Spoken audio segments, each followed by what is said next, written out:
सर्वाघोरमुखारविन्दजनितः सप्तर्षि मान्यो गुरुः द्राक्षारामं सुभीमनाथमुखतः सम्भूयशिलाञ्च श्रीसिंहासनमारचय वसतिं चक्रे च तत्रैव यः एको रामगुरु संपूर्णकर्ण कुर्यात् सदा मंगलम्। कंठे यस्य विराजते करलं गंगाजलं मस्तके वामांगे गिरिराजराजतनया जाया भवानी स्थिता नंदी स्कंद गणादिनाथ सहित श्री केदारनाथ प्रभु केदारांचल संस्थितो हि सततं कुर्यात् सदा मंगलम्। ಪ್ರಥಮದಲ್ಲಿ ಮೂಲ ಆಚಾರ್ಯ ಪರಂಪರೆಯನ್ನ ಹಂಬಂದರದಲ್ಲಿ ಸ್ಮರಿಸಿಕೊಂಡು ಪಂಚಕೇದಾರೇಶ್ವರರನ್ನ ಪ್ರಾರ್ಥನೆಗೈಯುತ್ತಾ ತಪೋಕ್ಷೇತ್ರ ಕಣ್ಣಮುಕುಪ್ಪೆ ಗವಿಮಠದ ಗುರು ಪರಂಪರೆಗೆ ಅನಂತಾನಂತ ದಂಡವತ್ ಪ್ರಣಾಮಗಳನ್ನು ಸಮರ್ಪಣೆ ಮಾಡುತ್ತಾ ಇಂದು ಗುರು ಪೂರ್ಣಿಮೆಯ ಸುಸಂದರ್ಭದಲ್ಲಿ ಯಾವ ಶಿವನಹಳ್ಳಿ ವೈರಾಗ್ಯ ಧಾಮದಲ್ಲಿ ಸಾಗಿಕೊಂಡು ಬಂದಿರುವಂತ ಈ ಎಲ್ಲ ವಿವಿಧ ಕಾರ್ಯಕ್ರಮಗಳು ಇಲ್ಲಿ ಪರ್ಯಂತರವಾಗಿ ಬಹಳ ಸುಂದರ ಹಾಗೂ ಶಾಸ್ತ್ರೋಕ್ತವಾಗಿ ಸಾಗಿಕೊಂಡು ಬಂದಿದ್ದಾವೆ. ಈ ಒಂದು ವಿಶೇಷವಾದ ಕಾರ್ಯಕ್ರಮದಲ್ಲಿ ಪಾಲ್ಗೊಂಡು ಅನೇಕ ಪ್ರಕಾರ ಸೇವೆಯನ್ನು ಸಲ್ಲಿಸಿದಂತೆ ಎಲ್ಲ ಶಿವಾರ್ಥಿಗಳೇ, ಈ ಪುಣ್ಯ ಪ್ರಧಾನವಾದ ಕಾರ್ಯಕ್ರಮದಲ್ಲಿ ಪಾಲ್ಗೊಂಡು ತನು ಮನ ಧನವನ್ನ ಅರ್ಪಿಸಿದ ಭಕ್ತ ಬಂಧುಗಳೇ, ಅನೇಕ ಶ್ಲೋಕ ಗೀತೆಗಳನ್ನ ಹಾಡಿದ ಭಕ್ತ ಬಾಂಧವರೇ, ಹಾಗೂ ವೈದಿಕ ಕಾರ್ಯವನ್ನ ಸುಂದರವಾಗಿ ನೆರವೇರಿಸಿಕೊಟ್ಟಂತ ಗುರುಶಾಸ್ತ್ರಿಗಳನ್ನೇ ಮೊದಲು ಮಾಡಿಕೊಂಡು ಎಲ್ಲ ಪುರೋಹಿತ ವರ್ಗವೇ, ಮಾತೆಯರೇ, ಭಕ್ತ ಬಂಧುಗಳೇ ಮತ್ತು ಮಕ್ಕಳೇ, ಪ್ರಾಯಶಃ ಯಾವುದೇ ಒಂದು ಸಮಾರಂಭಕ್ಕೆ ಹೋದಾಗ 3 ನಿಯಮಗಳನ್ನು ಹೇಳ್ತಾ ಇದ್ದಾರೆ. 3 ಪ್ರಕಾರ ನಿಯಮಗಳು ಏನು ಅಂತ ಕೇಳಿದ್ರೆ, ಹಿರಿಯರು ಗುರುಗಳು ಹೇಳುವಂತ ವಿಷಯವನ್ನ ಮೊದಲು ಕೇಳಬೇಕು ಅಂತ ಹೇಳ್ತಾರೆ. ಶ್ರವಣ ಮಾಡಿ ಅಂತ ಹೇಳ್ತಾರೆ. ಎರಡನೆಯದು ಚಿಂತನ, ಮೂರನೆಯದು ಮನನ. ಶ್ರವಣ, ಚಿಂತನ ಮತ್ತು ಮನನ ಅಂದ್ರೆ ಇದು ತಾತ್ಪರ್ಯ ಏನು ಅಂತ ಕೇಳಿದ್ರೆ, ಗುರುಗಳು ಹಿರಿಯರು ಹೇಳುವಂತ ವಿಷಯವನ್ನ ಮೊದಲು ಸರಿಯಾಗಿ ಕೇಳಿಸ್ಕೋಬೇಕು, ಶ್ರವಣ ಮಾಡಬೇಕು. ಆನಂತರ ಚಿಂತನ, ಆ ವಿಷಯವನ್ನು ಕುರಿತು ಚಿಂತನೆ ಮಾಡಬೇಕು, ಒಂದಷ್ಟು ಮೆಲುಕು ಹಾಕಬೇಕು. ಆನಂತರ ಮನನ, ಜೀವನದಲ್ಲಿ ಒಳ್ಳೆಯ ವಿಷಯಗಳನ್ನ ಅಳವಡಿಸಿಕೊಳ್ಳಬೇಕು ಅನ್ನೋ ಮಾತು ಸ್ಪಷ್ಟವಾಗಿ ಹೇಳ್ತಾ ಇದ್ದಾರೆ. ಆ ನಿಟ್ಟಿನಲ್ಲಿ ಒಂದು ವರ್ಷದಲ್ಲಿ 12 ಹುಣ್ಣಿಮೆಗಳು ಬರ್ತಾ ಇದ್ದಾರೆ. ಈ ಎಲ್ಲ ಹುಣ್ಣಿಮೆಗಳಲ್ಲಿ ಈ ಹುಣ್ಣಿಮೆಗೆ ಬಹಳ ಶ್ರೇಷ್ಠವಾದ ಸ್ಥಾನವನ್ನು ಪೂರ್ವಜರು ಕೊಟ್ಟಿದ್ದಾರೆ. ಯಾಕೆ ಅಂತ ಕೇಳಿದ್ರೆ, ಇದಕ್ಕೆ ಗುರು ಪೂರ್ಣಿಮಾ ಅಂತ ಕರೀತಾ ಇದ್ದಾರೆ. ಗುರು ಪೂರ್ಣಿಮಾ ಯಾಕೆ ಇದಕ್ಕೆ ಗುರು ಪೂರ್ಣಿಮಾ ಅಂತ ಕರೆದು ಅಂತ ಕೇಳಿದ್ರೆ, ಗುರು ಪೂರ್ಣಿಮಾ ಮತ್ತು ವ್ಯಾಸ ಪೂರ್ಣಿಮಾ ಅಂತ ಕೂಡ ಕರೀತಾರೆ. ಇದರ ವಿಶೇಷತೆ ಏನು ಅಂತ ಕೇಳಿದ್ರೆ, ಪರಾಶರ ಮಹರ್ಷಿಗಳು, ಸತ್ಯವತಿ ಇವರ ಸಂತತಿಯೇ ಶ್ರೀಕೃಷ್ಣ ದ್ವೈಪಾಯನರು.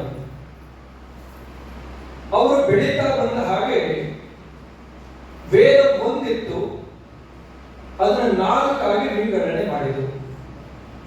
ಚತುರ್ವೇದಗಳು, ಋಗ್ವೇದ, ಯಜುರ್ವೇದ, ಸಾಮವೇದ, ಮತ್ತೊಂದು ಅಥರ್ವಣ ವೇದ. ನಿಮಗೆಲ್ಲ ಗೊತ್ತಿದ್ದಾವೆ ವೇದಗಳು, ಚತುರ್ವೇದಗಳು.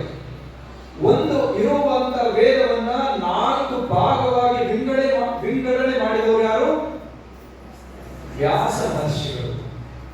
ಅವರು ವೇದಗಳ ವಿಂಗಡಣೆ ಮಾಡಿದ ಪರಿಣಾಮವಾಗಿ ವ್ಯಾಸ ಅಂತ ಕರ್ಕೊಂಡು ಬಂದಿದ್ದಾರೆ. ಅವರ ಮೂಲ ಹೆಸರೇನು? ಶ್ರೀಕೃಷ್ಣ ದ್ವೈಪಾಯನ ಅವರ ಹೆಸರು. ಆದ್ರೆ ವೇದಗಳ ರಚನೆ ಮಾಡಿದ ಕಾರಣಕ್ಕಾಗಿ, ಅದನ್ನು ವಿಂಗಡಣೆ ಮಾಡಿದ ಕಾರಣದಿಂದ ಅವರಿಗೇನಂತ ಹೆಸರು ಕೊಟ್ಟರು?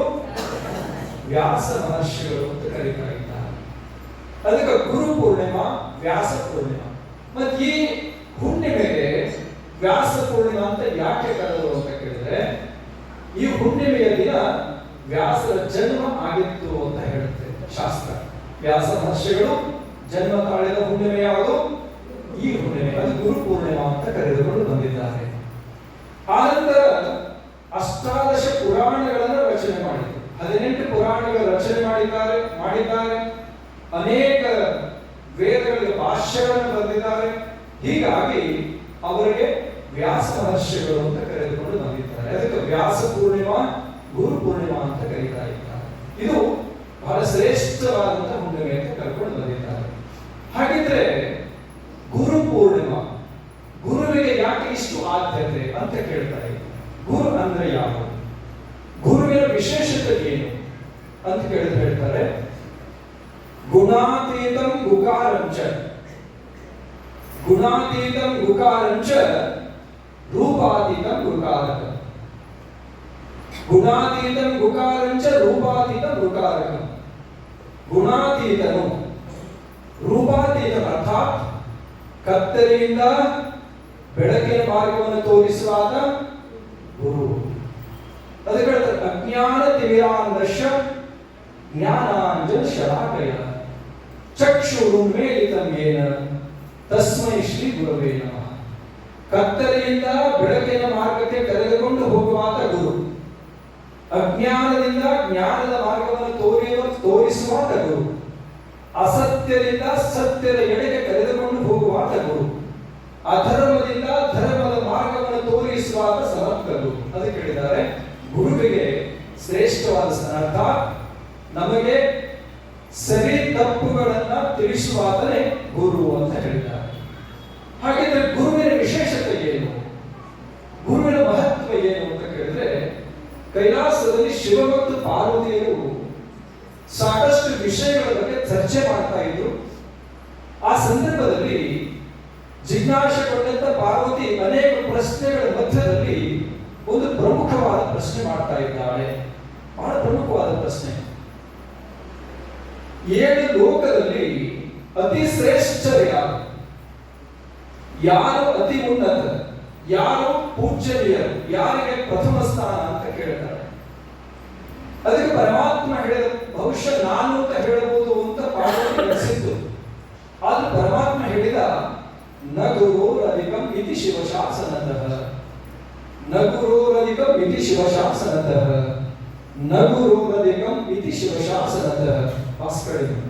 ಬಾಸ್ ಅಂದ್ರೆ ನನಗಿಂತ ಗುರು ಅಧಿಕ, ನನಗಿಂತ ಗುರು ಅಧಿಕ, ನನಗಿಂತ ಗುರು ಅಧಿಕ ಅಂತ ಹೇಳಿ 3 ಸಾರಿ ಪಾರ್ವತಿಗೆ ಪರಮೇಶ್ವರ ಉಪದೇಶವನ್ನು ಮಾಡಿದ್ದಾನೆ.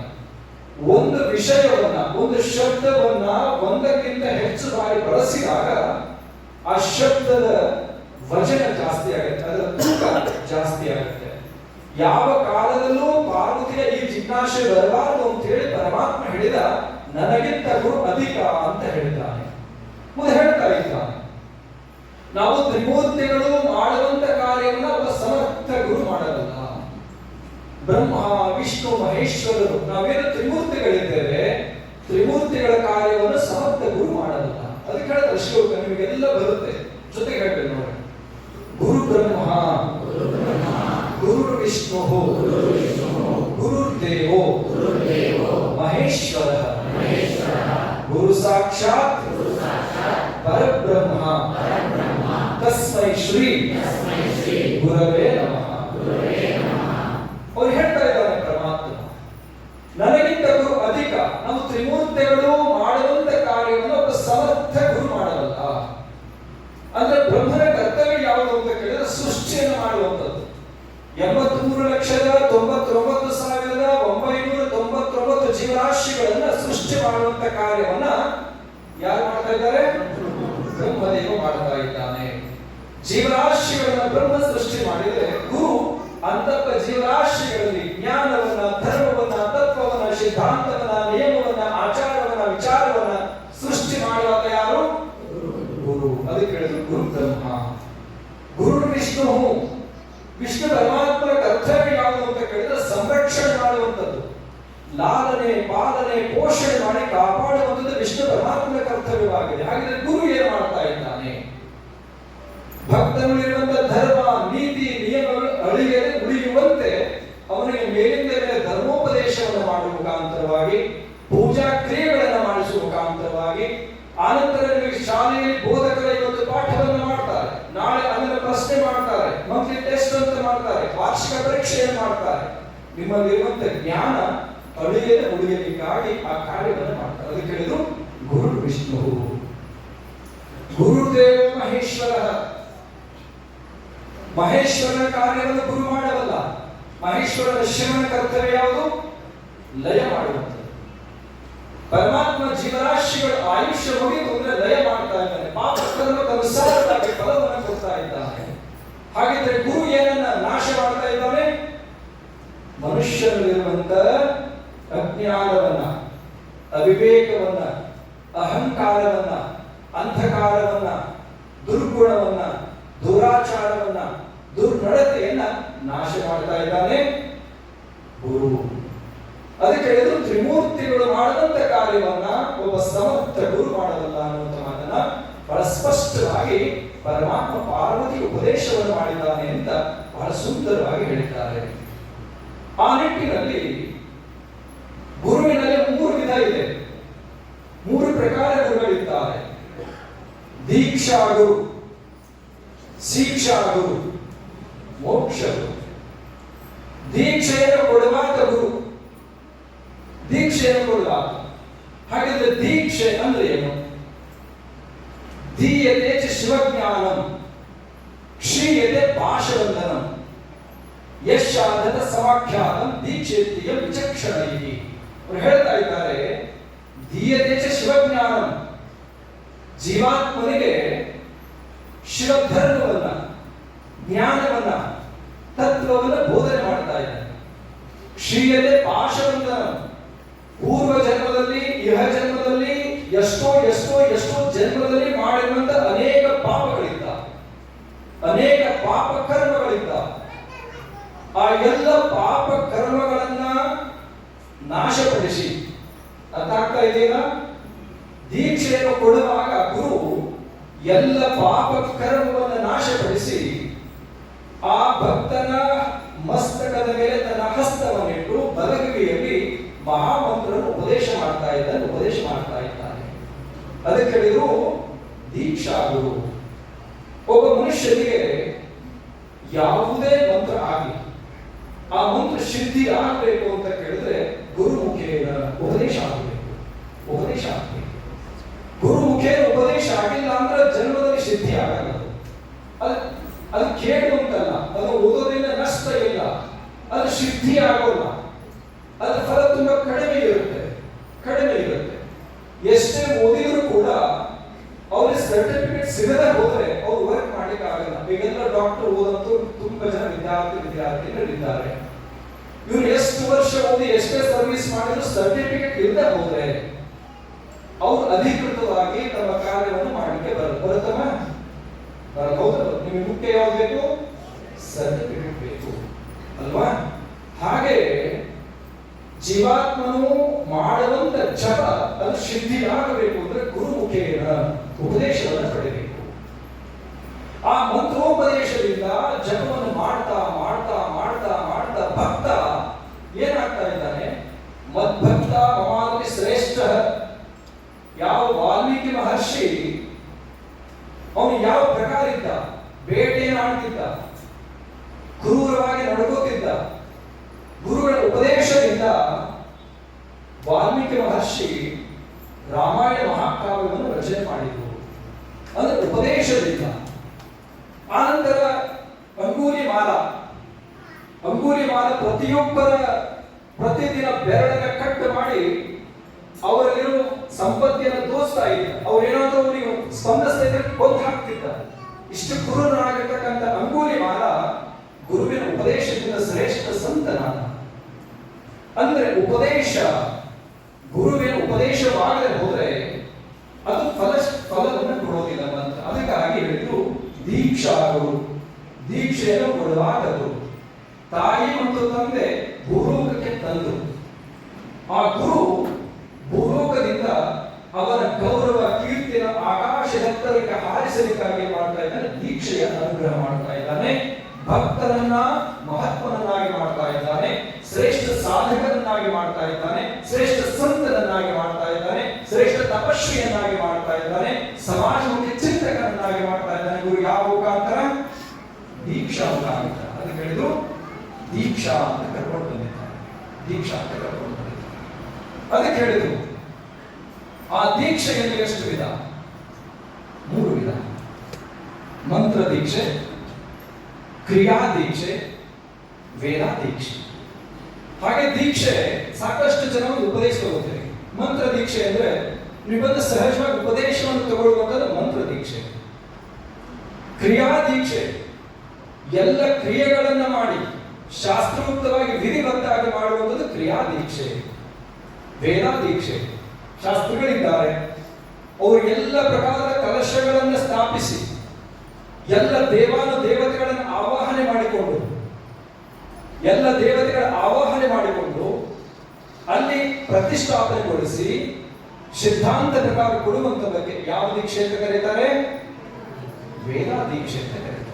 ದೀಕ್ಷೆ ಎಷ್ಟು ವಿಧ? 3 ವಿಧ. ಯಾವ್ಯಾವುದು?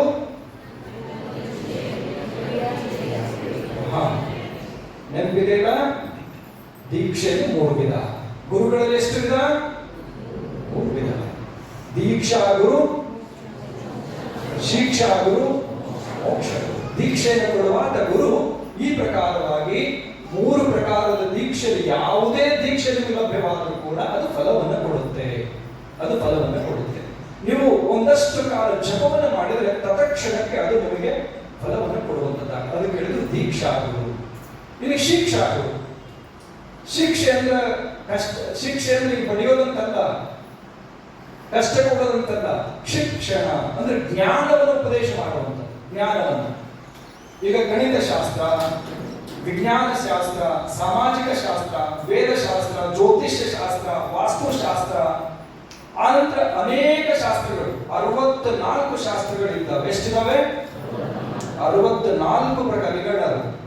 64 ಪ್ರಕಾರ ಶಾಸ್ತ್ರಗಳಿದ್ದಾವೆ.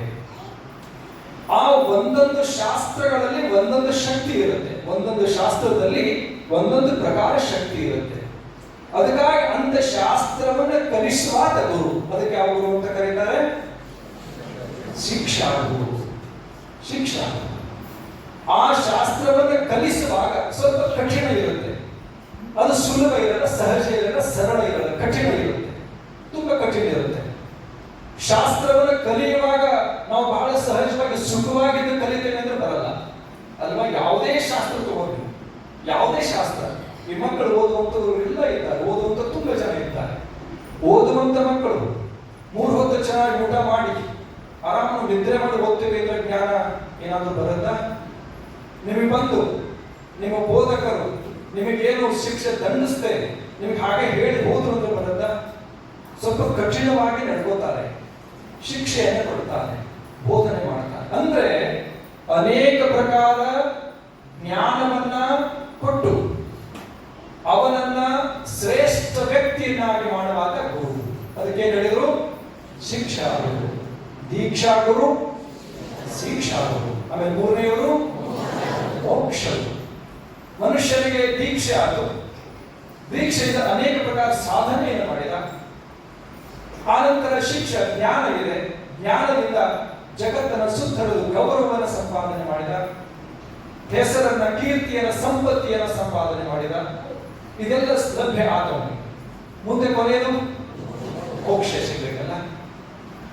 ಮೋಕ್ಷವನ್ನು ಕೊಡುವಾದ ಗುರು, ಸಮರ್ಥ ಗುರು ಭಕ್ತನಿಗೆ ಜನ್ಮ ಜನ್ಮಾಂತರಗಳ ಕರ್ಮದಿಂದ ಮೋಕ್ಷ ಮೋಕ್ಷ ಲಭ್ಯವಾಗಿರಲ್ಲ.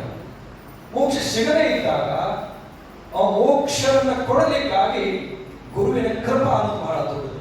ಆ ಗುರು ಸಮರ್ಥನಾಗಿರ್ತಕ್ಕಂಥದ್ದು. ಈಗ ನೀವು ನೋಡ್ತೀರಿ ಸಾಕಷ್ಟು ಜನ ಅಂತ್ಯ ಸಂಸ್ಕಾರ ಕ್ರಿಯೆಯಲ್ಲಿ ನೋಡ್ತೀರಿ, ಯಾವ ಆ ಮೃತ ಶರೀರದ ಮೇಲೆ ಗುರುವಿನ ಪಾದವನ್ನ ಮಸ್ತಕದ ಮೇಲೆ ಇಟ್ಟು ಅಭಿಷೇಕವನ್ನು ಮಾಡುವಂತ ಕ್ರಿಯೆ ಇದೆ. ಆನಂತರ ಬಲದೊಡೆಯ ಮೇಲೆ ಬಲ ಪಾದವನ್ನ ಗುರುಗಿಟ್ಟು ಪೂಜಾ ಕ್ರಿಯೆಯನ್ನ ಮಾಡುವಂತ ವಿಧಾನ ಇದೆ. ಇದು ಇವತ್ತಿನಲ್ಲಿದು ಯುಗ ಯುಗದಿಂದ ಬಂದಂತ ಪರಂಪರೆ, ಇವತ್ತಿನಲ್ಲ ಯುಗ ಯುಗದಿಂದ ಬಂದಂತ ಪರಂಪರೆ.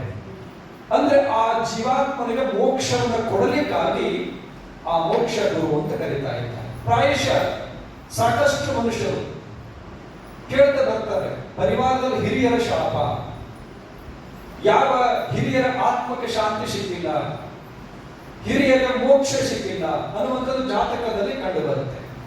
ಹಿರಿಯರ ಮೋಕ್ಷ ಆಗಿಲ್ಲ ಅಂದ್ರೆ ಏನು ಅಡ್ಡಿ ಆಗುತ್ತೆ? ಆ ಪರಿವಾರದಲ್ಲಿ ಸಂತಾನ ಆಗಲ್ಲ, ಆ ಪರಿವಾರ ಸಮೃದ್ಧಿಯಾಗಿ ಬೆಳೆಯಲ್ಲ, ಆ ಪರಿವಾರದಲ್ಲಿ ಅನೇಕ ಸಂಕಷ್ಟಗಳೇ ತುಳುತ್ತವೆ. ಇದು ಯಾವುದರಿಂದ ಅಂದ್ರೆ ಹಿರಿಯರಿಂದ. ಹಿರಿಯರ ಭಿಕ್ಷೆ ಜೀವನ. ಪ್ರತಿಯೊಬ್ಬ ಮನುಷ್ಯನಿಗೆ ತಾಯಿ ತಂದೆ ಕೊಟ್ಟಂತ ಭಿಕ್ಷೆಯಿಂದ ಮನುಷ್ಯನ ಜನ್ಮ ತಾಳಿದ. ಆ ಪೂರ್ವಜರು ಅವರಿಗೆ ಕೊಟ್ಟ ಭಿಕ್ಷೆಯಿಂದ ಅವರು ಜನ್ಮ ತಾಳಿದ್ರು. ಅಂದ್ರೆ ಇದು ಏನಂದ್ರೆ ತ್ರಿಪುಟಿ ಅಂತ ಒಂದು ಚೈನ್ ಲಿಂಕ್ ಮೆಸ್ ಇದ್ದಲ್ಲಿ.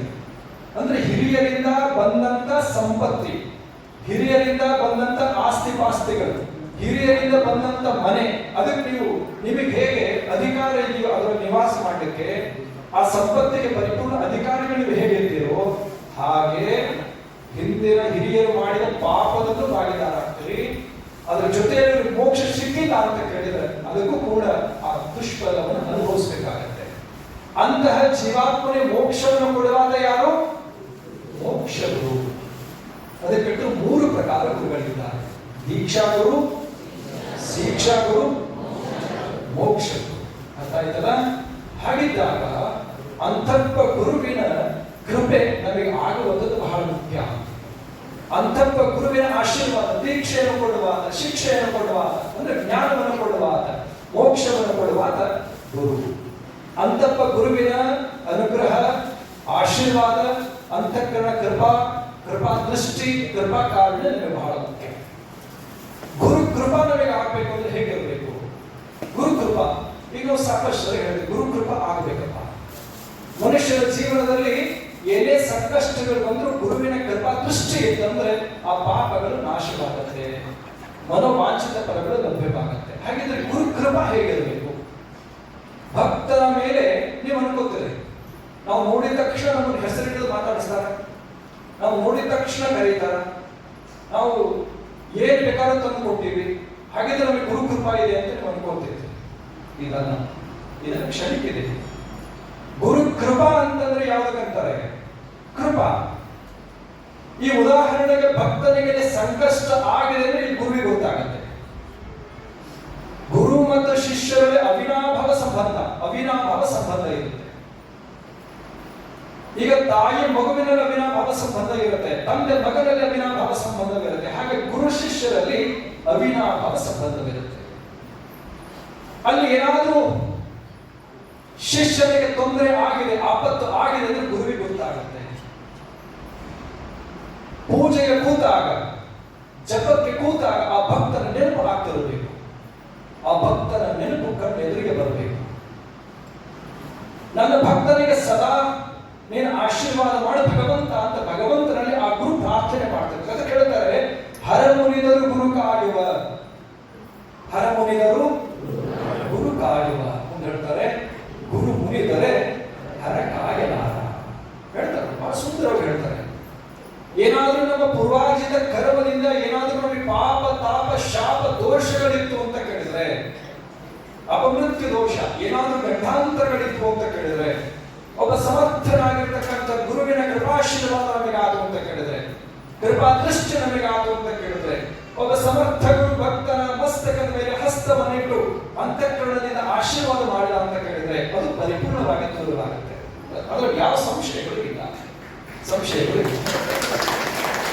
ಅದಕ್ಕೆ ಹೇಳ್ತಾರೆ, ಹರ ಮುನಿದರು ಗುರು ಕಾಯುವ, ಗುರು ಮುನಿದರೆ ಹರ ಕಾಯಲಾರ. ಏನಾದ್ರೂ ಗುರು ಕ್ರೋಧಿತನಾದ ಅಂತ ಕೇಳಿದ್ರೆ, ಯಾವುದರಿಂದ ಕೋಪ? ನೀವು ಬಹಳ ಲಕ್ಷ್ಯ ಕೊಟ್ಟು ಕೇಳಿ. ಗುರುವಿನ ನಿಯಮಗಳಿಗೆ ಅಡ್ಡಿಪಡಿಸಬಾರದು. ಈ ಉದಾಹರಣೆಗೆ ಕೆಲವು ಸಂದರ್ಭದಲ್ಲಿ ಗಮನಿಸ್ತಿರ್ತಾರೆ, ಕೆಲವು ಭಾಗದಲ್ಲಿ ಇಲ್ಲಿಲ್ಲ, ಕೆಲವು ಭಾಗದಲ್ಲಿ ಗಮನಿಸ್ತಿರ್ತಾರೆ. ಕೆಲವು ಭಕ್ತರು ಮಠಕ್ಕೆ ಸೇವೆ ಮಾಡ್ತಾರೆ, ಒಂದಷ್ಟು ದಾನ ಧರ್ಮವನ್ನು ಮಾಡ್ತಾರೆ, ಆಮೇಲೆ ಏನೇನೋ ಮಾಡಿರ್ತಾರೆ.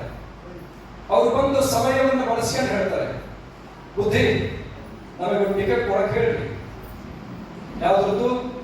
ಗ್ರಾಮ ಪಂಚಾಯತು, ಜಿಲ್ಲಾ ಪಂಚಾಯತು, ತಾಲೂಕ್ ಪಂಚಾಯತು, ಮತ್ತಿದು MLA MP ಅಧಿಕರ್ತ ಟಿಕೆಟ್ ಕೊಡಕ್ಕೆ ಹೇಳ್ರಿ.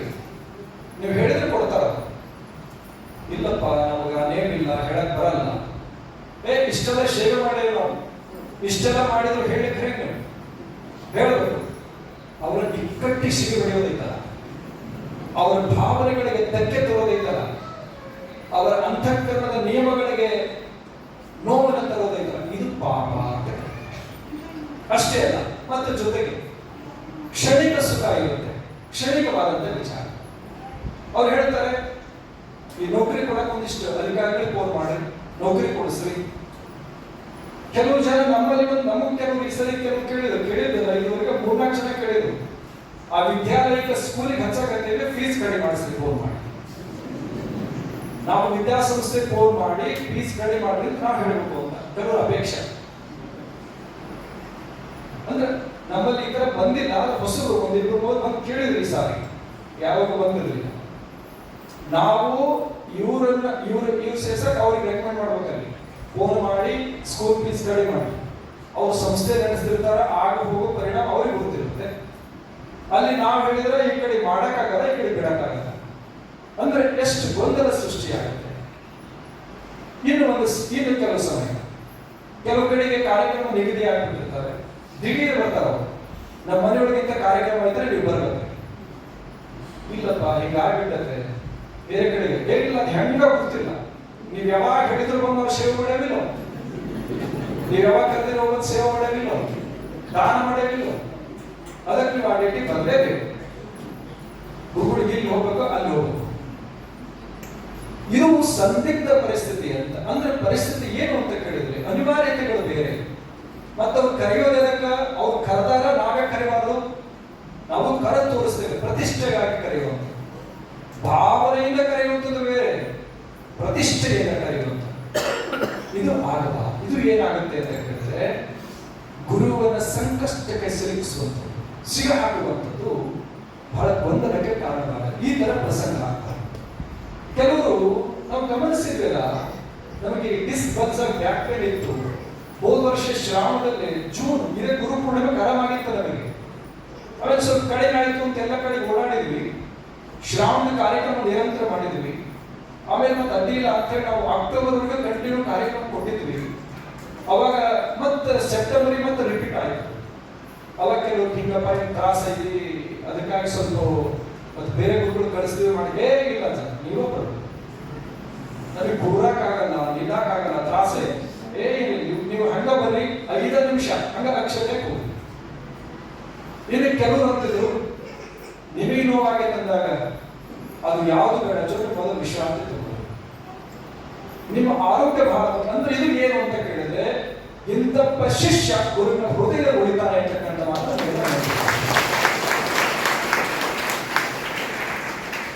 ಗುರುವಿನ ಸಂಕಷ್ಟವನ್ನು ಅರ್ಥೈಸಿಕೊಳ್ಳುವಾತ ಭಕ್ತ, ಭಕ್ತನ ದುಃಖವನ್ನು ಅರಿತುಕೊಳ್ಳುವಾತ ಗುರು. ಅದಕ್ಕೆ ಗುರು ಮತ್ತು ಶಿಷ್ಯ ಒಂದು ನಾಣ್ಯದ 2 ಮುಖಗಳಂತೆ, ಹಗಲು ರಾತ್ರಿಗಳಂತೆ, ಸೂರ್ಯ ಚಂದ್ರರಂತೆ. ಆ ಪ್ರಕಾರವಾಗಿದ್ದಾಗ ಮಾತ್ರ ಗುರುವಿನ ಸಂಕಷ್ಟವನ್ನು ಅರ್ಥೈಸಿಕೊಳ್ಳುವಾತ ಭಕ್ತ ಆ ತರ ಭಾವ ಇತ್ತು ಅಂತ ಕೇಳಿದ್ರೆ ಅವನು ಎಲ್ಲಿ ಇರ್ತಾನೆ, ಅಲ್ಲಿಂದ ಅಂತಃಕರಣ ಪೂರ್ವಕವಾಗಿ ಪ್ರಾರ್ಥನೆ ಮಾಡಿದ ಅಂತ ಕೇಳಿದ್ರು, ಗುರುನಾಥ ನಿನ್ನ ಕೃಪಾ ದೃಷ್ಟಿ ಇರಲಿ, ಈ ಕೆಲಸ ಸಾಂಗವಾಗಿ ಅದನ್ನು ಮಾಡುವಂತ ಅವಲ್ಲಿ ಬೇಡಿದಾಗ ಸಾಕು, ನಿಶ್ಚಿತವಾಗಿಯೂ ಅದು ಬರ ಕೊಟ್ಟೇ ತೀರ್ತದೆ ಅಂತಕ್ಕಂಥ ಮಾತನ್ನು. ಹಾಗಾಗಿ ಆ ನಿಟ್ಟಿನಲ್ಲಿ ಪ್ರತಿಯೊಬ್ಬರು ಕೂಡ ನೆನಪಿಟ್ಕೊಂಡು ಗುರುವಿನ ಹೃದಯ ಉಳಿಯುವಂತ ಇತ್ತು. ಜೊತೆಗೆ ಸೇವೆಯಿತು ಪರಮಾಚಾರ್ಯ ಶಿಷ್ಯೋ ಭಕ್ತಿ ಭಯಾನ್ವಿತ ಷಣ್ಮಾಸ ಮೋತ್ಸರ ಪಾಪಿ ಯಾವ ದೇಶ ಪ್ರಸಿದ್ಧ ಸೇವಾ. ನಾವು ಬಹಳ ದುಡ್ಡು ಕೊಟ್ಟವಿ ಅಂತಂದ್ರೆ ಸೇವಾ ಅಂತಲ್ಲ, ನಾವು ದೊಡ್ಡ ಬಿಲ್ಡಿಂಗ್ ಕಟ್ಸ್ಕೊಟ್ವಿ ಅದು ಭಾರಿ ದೊಡ್ಡ ಸೇವಾ ಅಂತಲ್ಲ. ಸೇವಾ ಅಂದ್ರೆ ಯಾವುದು? ತನು ಮನ ಧನ ನಾವು ಹೇಳಿದ್ವಿ. ತನು ಅಂದ್ರೆ ಶರೀರ. ಈಗ ಶರೀರದಿಂದ ಇಲ್ಲಿ ಸಾಕಷ್ಟು ಜನ ಸೇವೆ ಮಾಡ್ತಿದ್ದಾರೆ. ಇಲ್ಲಿ ಏನಾದ್ರೂ ಕಾರ್ಯಕ್ರಮ ಇದಾವೆ ಅಂತ ಒಂದು 4-5 ದಿವಸ ಮನೆ ಕೆಲಸ ಮಾಡಲ್ಲ, ಎಲ್ಲ ಬಂದು ಇಲ್ಲಿ ನಿಂತಿರ್ತಾರೆ. ಇಲ್ಲಿ ಆಗಲಿ ನಡುಗುಪ್ಪೆ ಪುಣ್ಯಕ್ಷೇತ್ರದಲ್ಲಿ ನಿಂತು ಸೇವೆ ಮಾಡ್ತಾರೆ. ಕಸ ಹೊಡೆಯೋದ್ರಿಂದ ಹಿಡಿದು ಪ್ರಸಾದ ನೀಡೋದು, ಎಲೆ ತೆಗೆಯೋದು, ಸ್ವಚ್ಛ ಮಾಡೋದು, ಎಲ್ಲಾ ಸೇವೆಯನ್ನ ಮನಪೂರ್ವಕವಾಗಿ ಮಾಡ್ತಾರೆ. ಇದು ತನು ಸೇವಾ. ತನು ಧನ ಸೇವಾ ಅಂತ ಕೇಳಿದ್ರೆ ದವಸ ಧಾನ್ಯಗಳು ಬೇಕಿರುತ್ತೆ. ದವಸ ಧಾನ್ಯಗಳನ್ನ ಕೆಲವರು ಕೊಟ್ಟಿರ್ತಾರೆ, ಪ್ರಸಾದಕ್ಕಾಗಿ ದವಸ ಧಾನ್ಯಗಳು ಕೊಟ್ಟಿರ್ತಾರೆ. ಇದು ಧನ ಸೇವಾ. ದವಸ ಧಾನ್ಯ ಧನ ಇದೆಲ್ಲ ಕೊಟ್ಟು ಕೆಲವು ಸೇವೆ ಮಾಡ್ತಾರೆ. ಇದು ಧನ ಸೇವೆ ಅಂತ ಕರೀತಾರೆ. ಈ ಸರಿ ಏನು ಅಂತ ಕೇಳಿದ್ರೆ, ಪ್ರತಿ ಸರಿ ಏನಾಗಿತ್ತು, ಸಾಕಷ್ಟು ಜನ ನಾವು ನೀವು ಅಂತ ಗೊಂದಲಾಗೋದು. ಈ ಸಾರಿ ಒಂದು ನಿಯಮವನ್ನು ಮಾಡಿದ್ರಿ. ಯಾರು ಅಪೇಕ್ಷಿತರಿದ್ದರೆ ಹೆಸರು ಬರೆಸಿದ್ರಿ. ಅವಶ್ಯಕತೆ ಇದ್ದಷ್ಟು ಮಾತ್ರ ಪ್ರಸಾದಕ್ಕೆ ಬಳಕೆ ಮಾಡ್ಕೊಳ್ಳಿಕ್ಕಾಗತ್ತೆ ಅಂತ ಒಂದು ಸಲಹೆ ಕೊಟ್ಟಿದ್ವಿ. ಸುಮಾರು ಒಂದು 26 ಜನ ಹೆಸರು ಬರೆಸಿದ್ದು. ಒಂದು 26 ಜನ ಹೆಸರು ಬರೆಸಿದ್ರು. ನಾವು ಈ ಸೇವೆ ಆ ಸೇವೆ ಹೆಸರು ಬರೆಸಿದ್ರು. ಅದರಲ್ಲಿ ಏನು ಅಂತ ಕೇಳಿದ್ರೆ 8 ಜನರ ಸೇವೆ ತಗೊಂಡಿದ್ದೆ ಈ ಸಾರಿ. 8 ಜನರು. ಇಲ್ಲಿ ಕೆಲವರು ಏನಾದ್ರು ನಾವು ತಗೊಂಡಿಲ್ಲ, ನೀವು ತಗೊಂಡ್ರೆ ಬೇಜಾರು ಯಾರು ಆಗ್ಬೇಡಿ. ಇಲ್ಲಿ ನಿಯಮ ಏನಾಯ್ತು ಅಂದ್ರೆ, ಎಷ್ಟು ಅವಶ್ಯಕತೆ ಇದೆ ಅಷ್ಟನ್ನೇ ಬಳಕೆ ಮಾಡುವಂತ ಉದ್ದೇಶ. ಅಂದ್ರೆ 8 ಜನರನ್ನ ಅದು ಓದಿದ್ರೆ ಅನಿಸ್ತದೆ ಲಿಸ್ಟ್. ಲಿಸ್ಟ್ ಎಲ್ಲ ಅದೇನು ಲಿಸ್ಟ್ ಮಾಡಿದ್ದಾರೆ.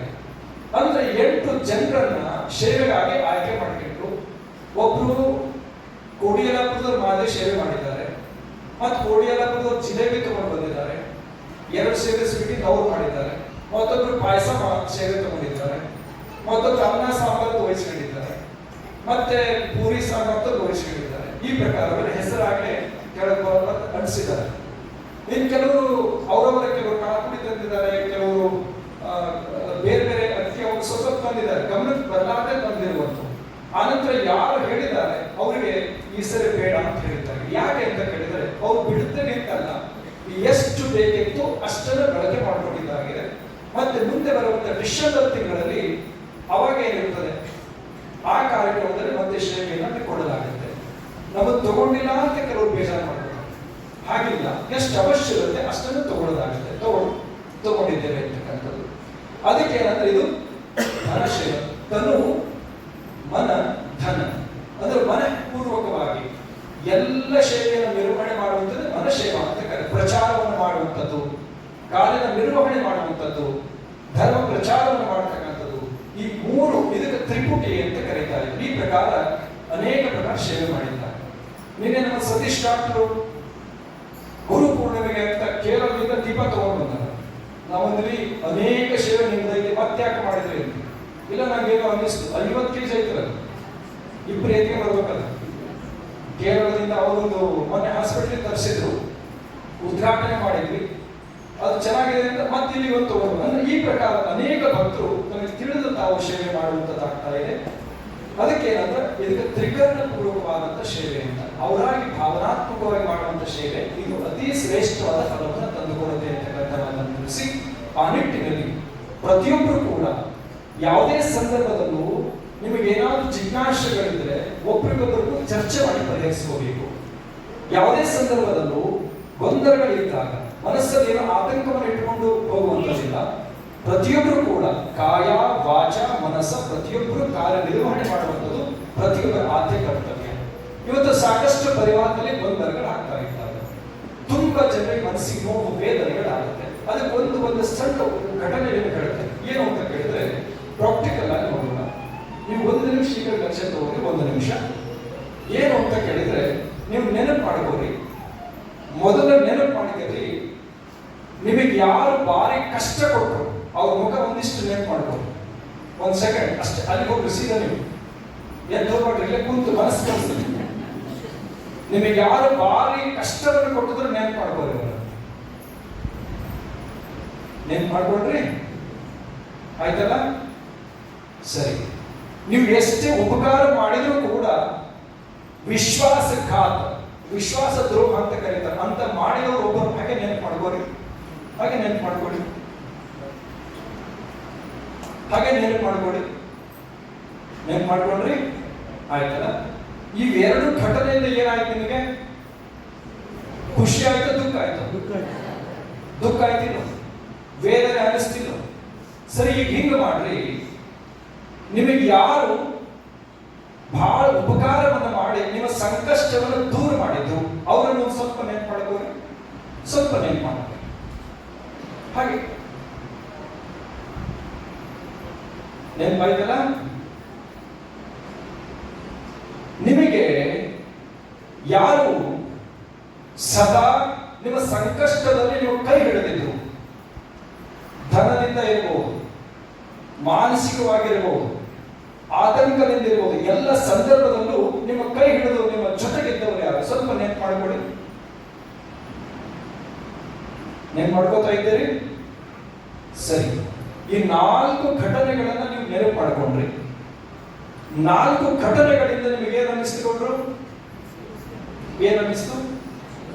2 ಘಟನೆಗಳು ನಿಮ್ಮನ್ನ ನೆಗೆಟಿವ್ ಥಾಟ್ಸ್ ಅಂದ್ರೆ ನಿಮಗೆ ಗೊಂದಲಕ್ಕೆ ಕರ್ಕೊಂಡು ಹೋದವು, ನೋವಿಗೆ, ಬೇಜಾರಕ್ಕೆ, ಆತಂಕಕ್ಕೆ ಕರ್ಕೊಂಡು ಹೋದವು, ಆಕ್ರೋಶಕ್ಕೆ, ಸಿಟ್ಟಿಗೆ ಕಾರಣ ಆದವು. ನಿಮಗೆ ಕಷ್ಟ ಕೊಟ್ಟರು ನಿಮ್ಮ ಕಣ್ಣೆದುರಿಗೆ ಬಂದ ತಕ್ಷಣ ನಿಮಗೆ ಪ್ರೇಮ ಬರ್ತದ? ಸಿಟ್ಟು ಬರ್ತದಿಲ್ಲ, ಕ್ರೋಧ ಬರ್ತದಿಲ್ಲ. ಇದು ನೆಗೆಟಿವ್ ಥಾಟ್ಸ್. ಇವೆಲ್ಲ ಮೈನಸ್ ಪಾಯಿಂಟ್ಗಳು ಜೀವನದಲ್ಲಿ. ಇನ್ನು 2 ಘಟನೆ ನೆನಪು ಮಾಡ್ಕೊಂಡ್ರಿ, ಇನ್ನು 2 ನೆನಪು ಮಾಡ್ಕೊಂಡ್ರಿ. ಅದರಿಂದ ಏನ್ ಅನಿಸ್ತು ನಿಮಗೆ? ಏನ್ ಅನಿಸ್ತು? ಶಾಂತಿ, ಸಮಾಧಾನ ಅನಿಸ್ತಿತ್ತು. ಅಂದ್ರೆ ನೀವು ಪ್ರತಿನಿತ್ಯ ಜೀವನದಲ್ಲಿ ಇಷ್ಟು ನೆನಪು ಮಾಡ್ಕೊಳ್ಳಿ, ನೆಗೆಟಿವ್ ಥಾಟ್ಸ್ ಬಿಟ್ಬಿಡ್ರಿ, ಅವ್ರು ಬಿಟ್ಬಿಡ್ರಿ.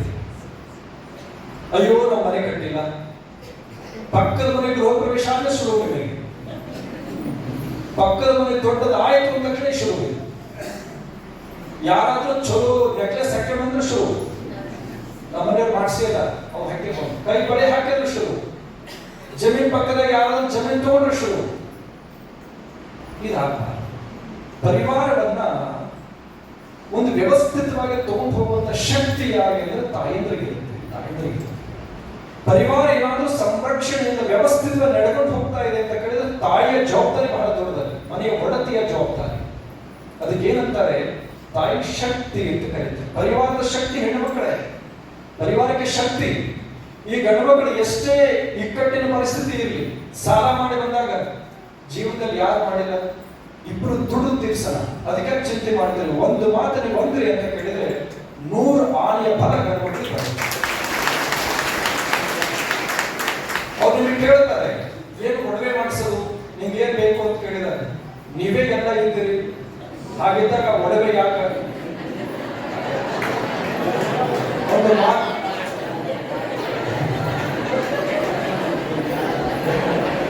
ಆಗ್ಬೋದ? ಅದೇ ಇಷ್ಟು ಇಷ್ಟು ಇಷ್ಟು ಅಂದ್ರೆ ನಮಗೇನು ಸಿಗೋದಿಲ್ಲ ಅಂತ ಬೇಡ. ಇದು ಒಂದು ಮಾತು ನೀವು ಅಂದ್ರಿ ಅಂದ್ರ ನೀವು ಹೇಳಿದ್ರಕ್ಕಿಂತ ಜಾಸ್ತಿ ಬರ್ತಾರ ಅವರು. ಹೌದಾ? ಹೌದಾ? ಡಾಕ್ಟರ್ ಪ್ರಕಾಶ್ ಡಾಕ್ಟರ್ ಎದ್ದೇಳ್ರಿ, ನೀವು ಹೇಳಿದಾಗ ಜಾಸ್ತಿ ತರೋರು, ಹೇಳಿದಿಂದ ಜಾಸ್ತಿ ತಂದು ಕೊಟ್ಟಿರೋರು. ಹೌದಲ್ರಿ? ನಿಮ್ಗೆ ಮಾತಂದ್ರಿ ಅಂದ್ರ ನೀವು ಹೇಳಿದ್ರೆ 2ರಷ್ಟು ನಿಮಗೆ ಬರ್ತದೆ. ಅದ್ರ ಜೊತೆಗೆ ಪ್ರತಿಯೊಂದು ಕೂಡ ಪರಿವಾರ ನಿರ್ವಹಣೆ ಮಾಡುವಂತ ಶಕ್ತಿ ತಾಯಿಗಳಿಗೆ. ಅದಕ್ಕೇನಂದ್ರೆ ಶಕ್ತಿ ಅಂತ ಕರೀತಾರೆ. ಅದು ಬಿಟ್ಟು ಎಲ್ಲರೂ ಒಡವೆ ಹಾಕೊಂಡು ಎಲ್ಲರೂ ಮನೆ ಕಟ್ಸಿದ್ರು, ನಮ್ಮ ಹಣೆ ಬರಕ್ಕೆ ಏನು ಇಲ್ಲ ಅಂತ ನೀವು ಜಗಳ ಹಾಕಿ ಕೂತ್ರಿ ಅಂದ್ರೆ ವ್ಯತ್ಯಾಸ ಆಗುತ್ತೆ. ಅದಕ್ಕೇನಂದ್ರೆ ನೆಗೆಟಿವ್ ಥಾಟ್ಸ್ ಅಂದ್ರೆ ನಿಮಗೆ ನೋವನ್ನ, ದುಃಖವನ್ನ, ಸಂಕಟವನ್ನ, ಸಂಕಷ್ಟವನ್ನ ಕೊಡುವಂತ ಘಟನೆಗಳನ್ನ ಮಾತ್ರ ಬಿಡಬೇಕು. ಆ ಕ್ಷಣದಲ್ಲಿ ಬಿಡಬೇಕಾದ್ರೆ ಯಾರು ನಿಮಗೆ ಕಷ್ಟ ಕೊಟ್ಟರು, ಯಾರು ದುಃಖವನ್ನು ಕೊಟ್ಟರು, ಯಾರು ನೋವು ಕೊಟ್ಟರು ಅದನ್ನು ಬಿಟ್ಟು ಬಿಡಬೇಕು. ಆ ಕ್ಷಣದಲ್ಲಿ ಯಾರು ನಿಮಗೆ ಉಪಕಾರ ಮಾಡಿದ್ರು, ಯಾರು ಒಳಿತ ಮಾಡಿದ್ರು ಅದು ನೀವು ನೆನಪಿಟ್ಕೊಳ್ಳಿ. ಅದು ನಿಮಗೆ ಸುಖವನ್ನ, ಆನಂದವನ್ನು ತಂದುಕೊಡುತ್ತೆ. ಆಮೇಲೆ ಇವ್ರು ಕೇಳೋವರೆಗೂ ತಂದು ಕೊಡಬಾರ್ದು ಅಂತ ನೀವು ಗಂಡ್ಮಕ್ಳು ಅನ್ಕೋಬೇಡ. ಅವ್ರು ಕೇಳೋವರೆಗೂ ತಂದು ಕೊಡಬೇಕು, ಕೇಳಿದ ಮೇಲೆ ತಂದು ಕೊಡಬೇಕು ಅನ್ಕೊಳ್ಳೋದು ಬೇಡ. ಆ ರೀತಿಯಲ್ಲಿ ಒಬ್ಬರಿಗೊಬ್ಬರು ಸತಿ ಪತಿಗಳು ಅಂದ್ರೆ ಸತಿಗೆ ಪತಿ ನೆರಳು, ಪತಿಗೆ ಸತಿ ನೆರಳು. ಆ ಪ್ರಕಾರ ಇದ್ದಾಗ ಜೀವನ ಸುರಕ್ಷಿತವಾಗಿ ಸುಖಿಯಾಗಿರುತ್ತೆ ಅಂತಕ್ಕಂಥ ಮಾತನ್ನು ಈ ಸಂದರ್ಭದಲ್ಲಿ ತಿಳಿಸಿ, ಗುರು ಪೂರ್ಣಿಮಾ, ಗುರುವಿನ ಕೃಪಾಶೀರ್ವಾದ, ಗುರುವಿನ ಕೃಪಾ ಕಾರುಣ್ಯ, ಗುರುವಿನ ಕೃಪಾ ಕೃಪಾ ಸದಾ ತಮ್ಮೆಲ್ಲರ ಮೇಲಿರಲಿ. ಇವತ್ತಿನ ಸಂದರ್ಭದಲ್ಲಿ ಅನೇಕ ಪ್ರಕಾರ ಸೇವೆಯನ್ನ ಸಲ್ಲಿಸಿದ್ದಾರೆ. ಪ್ರಾರಂಭದಲ್ಲೆಲ್ಲ ವಿವರಣೆಯನ್ನು ಕಮಾಂಡ್ಮೆಂಟ್ ಕೊಟ್ಟಿದ್ದಾರೆ. ನಮ್ಮ ಹಾವೇರಿಯಿಂದ ಆಗಿದ್ದು ಸಾಕಷ್ಟು ರೇಣುಕ ಗೀತೆಯ ವಿಷಯವನ್ನು ಬಹಳ ಸುಂದರವಾಗಿ ಹಾಡಿದ್ದಾರೆ. ಸುಶ್ರುತ ಆಯುರ್ವೇದಿಕ ಆಸ್ಪತ್ರೆಯ ವಿದ್ಯಾರ್ಥಿನಿಯರು ಶಿವಸ್ತೋತ್ರವನ್ನು ಬಹಳ ಸುಂದರವಾಗಿ ವ್ಯವಸ್ಥಿತವಾಗಿ ಹಾಡಿದ್ದಾರೆ. ಅನೇಕರು ಅನೇಕ ಪ್ರಕಾರ ಸೇವೆಯನ್ನು ಸಲ್ಲಿಸಿದ್ದಾರೆ. ಗುರುಸೇವಾ ಬಳಗದ ಸದ್ಭಕ್ತರು ಹಗಲು ರಾತ್ರಿಗಳೆಲ್ಲದೆ ಅನೇಕ ಪ್ರಕಾರ ಸೇವೆಯನ್ನು ಸಲ್ಲಿಸಿದ್ದಾರೆ. ಎಲ್ಲರ ಸೇವೆಯ ಫಲವಾಗಿ ಈ ಕಾರ್ಯಕ್ರಮದ ಯಶಸ್ಸು. ಹಾಗಿದ್ರೆ ಗುರು ದೋಷದ ಪರಿಹಾರ ಏನು ಅಂತ ಕೇಳಿದ್ರೆ, ಅಕಸ್ಮಾತ್ ಗುರು ದೋಷ ಇತ್ತು ಜಾತಕದಲ್ಲಿ ಇರಬಹುದು, ಅಥವಾ ಇದು ಪರಿಹಾರ ಏನು ಅಂತ ಕೇಳಿದ್ರೆ ಗುರುಕೃಪಾ. ಇವತ್ತಿನ ಹುಣ್ಣಿಮೆ ಏನಿರುತ್ತ ಇದು ಗುರು ಪೂರ್ಣಿಮಾ ಅಂತ. ಈ ಸಂದರ್ಭದಲ್ಲಿ ಗುರು ದರ್ಶನ, ಗುರುವಿನ ಆಶೀರ್ವಾದವನ್ನು ಪಡೆದ್ರೆ ಎಷ್ಟು ಪುಣ್ಯ ಸಿಗುತ್ತೆ ನಮಗೆ ಸಿದ್ಧಾಂತ ಹೇಳುತ್ತೆ. ಎಷ್ಟು ಪುಣ್ಯ ಲಭ್ಯವಾಗತ್ತೆ ಅಂತ ಕೇಳಿದ್ರೆ, ಎಷ್ಟು ಪುಣ್ಯ ಅಂತ ಕೇಳಿದ್ರೆ 100 ಹುಣ್ಣಿಮೆಯ ದಿನ ಅನ್ನದಾನವನ್ನು ಮಾಡಿದ್ರೆ ಏನು ಪುಣ್ಯ ಸಿಗುತ್ತೋ ಅಷ್ಟು ಪುಣ್ಯ ಇವತ್ತು 100 ಹುಣ್ಣಿಮೆಯ ದಿನ ಅನ್ನದಾನ ಮಾಡ್ತೇವೆ. ಒಬ್ಬರಿಗೆ 5 ಜನರು 100 ಜನರು 1000 ಜನರು ಅನ್ನದಾನ ಮಾಡಿದ್ರೆ ಏನು ಪುಣ್ಯ ಸಿಗುತ್ತೋ ಆ ಎಲ್ಲ ಪುಣ್ಯ ಗುರು ಪೂರ್ಣಿಮೆಯ ದಿನ ಅನ್ನದಾನ ಮಾಡೋದ್ರಿಂದ, ಗುರು ದರ್ಶನ ಮಾಡೋದ್ರಿಂದ, ಗುರುವಿಗೆ ವಸ್ತ್ರ ದಾನ ಮಾಡೋದ್ರಿಂದ. ನೀವೆಲ್ಲಿ ನಿಮ್ಮೂರಲ್ಲಿ ಯಾರು ಗುರುಗಳು ಇರ್ತಾರೆ, ಒಂದು ಕೆಂಪು ವಸ್ತ್ರ ದಾನ ಮಾಡ್ರಿ, ಒಂದು 5 ರೂಪಾಯಿ ಇರುತ್ತೆ, ವಸ್ತ್ರ ದಾನ ಮಾಡ್ರಿ. ಆನಂತರ ಕಡ್ಲೆ, ಬೃಹಸ್ಪತಿಗೆ ಅಧಿ ದೇವತಾ ಅಂದ್ರೆ ಕಡ್ಲೆ ಇರುತ್ತೆ. ಆ ಧಾನ್ಯ ಬೃಹಸ್ಪತಿಗೆ ಸಂಬಂಧಪಟ್ಟಿರೋದು, ಗುರುವಿಗೆ ಸಂಬಂಧಪಟ್ಟಿರೋದು. ಕಡ್ಲೆ ದಾನ ಮಾಡ್ರಿ. ಈ ನಂತರ ಅದ್ರ ಜೊತೆಯಲ್ಲಿ ಗುರುವಿಗೆ ವಸ್ತ್ರದಾನ, ಸುವರ್ಣದಾನ, ಧನದಾನ, ಅನೇಕ ದಾನಗಳಿಂದ ಈ ಪಾಪ ತಾಪ ದೋಷಗಳು ದೂರವಾಗತ್ತೆ ಅಂತಕ್ಕಂಥ ಮಾತನ್ನು ತಿಳಿಸಿ ಕೊನೆ ಮಾತು ನಿಮಗೆ ಹೇಳೋದಿಷ್ಟೇ. ಪ್ರತಿಯೊಬ್ಬರು ಕೂಡ ಅತ್ಯಂತ ಹತ್ತಿರದ ಮಾತ್ರ ಪಾಲ್ಗೊಂಡಿದ್ದೀರಿ. ನಿಮಗೆ ಕಿವಿ ಮಾತು ಹೇಳೋದಿಷ್ಟೇ, ಯಾವುದೇ ಸಂದರ್ಭದಲ್ಲೂ ಕಷ್ಟ ಬಂದಾಗ ಧರ್ಮವನ್ನು ಬಿಡಬೇಡಿ, ಧರ್ಮವನ್ನು ಬಿಟ್ಟು ಹೋಗಬೇಡಿ. ಧರ್ಮ ಬಿಡಬಾರ್ದು. ನಾವು ಇಷ್ಟೆಲ್ಲ ಒಳ್ಳೇದು ಮಾಡಿದ್ರು ನಮಗೆ ಕಷ್ಟ ಬಂತು ಅಂತ ಧರ್ಮವನ್ನು ಬಿಟ್ಟರೆ ಅಂತ ಕೇಳಿದ್ರೆ ನಿಮ್ಮ ಸಾಧನೆ ಶೂನ್ಯವಾಗುತ್ತೆ, ನಿಮ್ಮ ಸಾಧನೆ ಶೂನ್ಯವಾಗುತ್ತೆ. ಅದಕ್ಕಾಗಿ ಧರ್ಮವನ್ನು ಬಿಡಬೇಡಿ.